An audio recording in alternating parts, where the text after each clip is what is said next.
Hey there, I'm Sarah with WTI, and I think I have found the cutest solution to having a place to keep your keys so you always know where they are.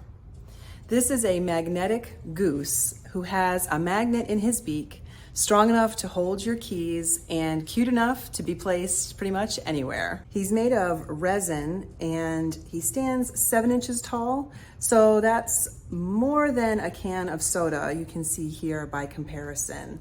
He really has an adorable expression, and I just love the fact that he stands there with that expression on his face, just holding my keys. So if you're ever worried about where you put your keys, where you drop them in your house, or you just want to stay more organized, I can't think of a cuter way to do it than this goose statue with that little magnet at his beak.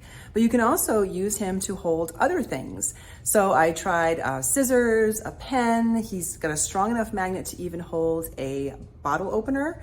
So lots of options. You can use him in your office, you can use him in your entranceway, you can even place him in your kitchen if you have something specific that you want him to hang on to so you always know where it is. So this adorable little goose statue is just exactly what I was hoping for when I saw him. He does not disappoint, and he holds my keys ready whenever I need them, and that is my point of view.